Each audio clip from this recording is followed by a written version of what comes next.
this season is a failure? Oh my God. Every year you work towards something, towards a goal.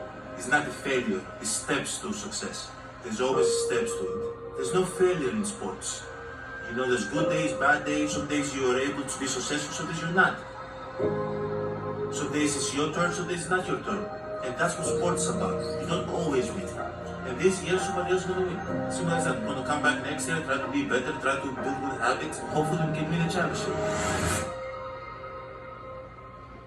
A stunner last night. The Bucks, the third title favorite entering the playoffs, to lose in round one since the merger, joining the 2007 Mavericks and the 1994 Supersonics. Even more shocking, though, Milwaukee lost as a 13-point home favorite last night. Great to have Jay Will here with us alongside Alan Hahn as Get Up continues. Kevin Agani in for Greeny. All right, listen. When you look at the Bucks, a lot of people are going to say, hey, well, Giannis missed a couple games. But the last two games, the collapse by the Bucks means a lot more than just one series. Was this season a failure in your mind? Well, look, I understand Giannis is explaining. For me, I think it's a coaching failure. Now, I know that Giannis didn't play game 2 and game 3. But one of the things I said when they won a championship is that I thought they won in spite of Coach Budenholzer's decision-making and his scheming defensively. That was in question for me, Kevin, when they won a championship. I was going on TV the next day saying, can I ask for a coach to be fired after they win a championship? And now I'm sitting here saying, hey, look, that is the question surrounding the series. How long can you play in drop coverage on Jimmy Butler after he roasted you the game prior? You know, why are you playing Brook Lopez on Bam when Eric Spoelstra is running him at the point guard spot?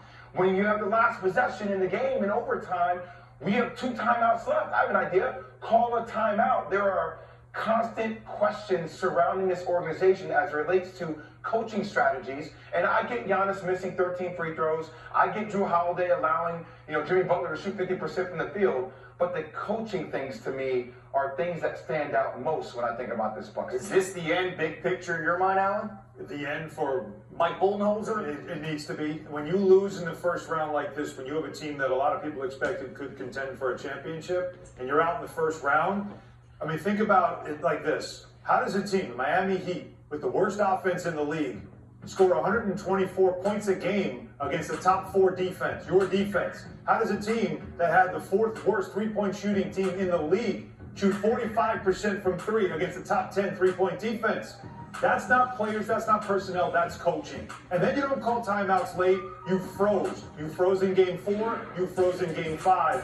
Somebody has to face the music. It's Mike Budenholzer. Kevin, when we were playing the Los Angeles Lakers my 1 year in the league, Bill Cartwright was my coach, and he said, Jay, they're going to be in drop coverage.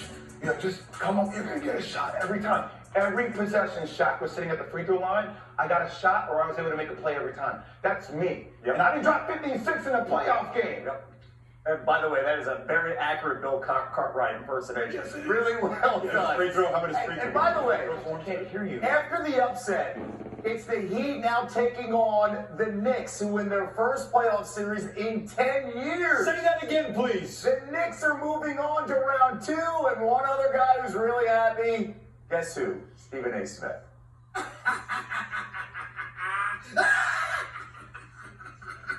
Whoa! 1 down, 2 more to go. I'm thinking finals, baby. I'm thinking finals. Orange and blue skies. Orange and blue skies.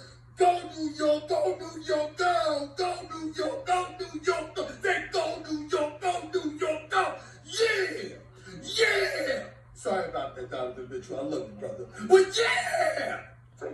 A Gucci turtleneck at the crib just relaxing? That's his little drip. That is his little drip.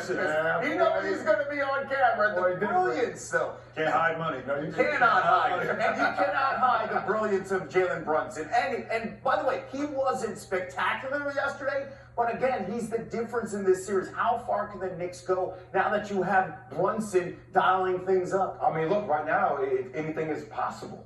I mean, Coach Tibbs has coached Jimmy Butler. If there's one guy that can give you the blueprint on how to slow down Jimmy Butler, I think that is Tom Thibodeau. Now, in Jalen Brunson, the thing I love about him the most, he's never rushed. He gets to any spot he wants to get to, whether that's in isolation, whether that's in pick and roll. And Mitchell Robinson, I never thought I would say today that Mitchell Robinson outplayed Jared Allen and Evan Mobley. I mean, he was dominant in the performance with Julius Randle being out. Obviously, Julius Randle's health is critical for the next series, but I like New York's chances to get there. The Robinson thing, first and foremost, he's a second-round pick that didn't play in college, that they have slowly developed, and what he gave you in last night's performance in dominating the paint and dominating Jared Allen and Evan Mobley is a performance that takes you as far back to Patrick Ewing's days. The numbers that he put up, the 11 offensive rebounds, 17 overall rebounds in the game. Absolute dominance. He had the Cleveland crowd booing its own team because of the offensive rebounds he was getting, extra possessions. For the Knicks, that's their value. It's all the little things. Yes, Brunson, ice water in his veins, all that Villanova DNA that he has, and Josh Hart, the addition that he's been. But it's a lot of little things that Tom Thibodeau has this team doing, which is second chances and getting points off turnovers. It's a lot of stuff, and their depth, which continues to be a strength. And against the Heat, I don't know if they have enough depth to take on this Knicks team. By the way, Tibbs did a phenomenal coaching clinic in those first 5 games. Donovan Mitchell, playoff disappointment once again. The most fascinating series in round 1, it features the Kings and the defending champs, the Warriors. A heavyweight battle, back and forth series.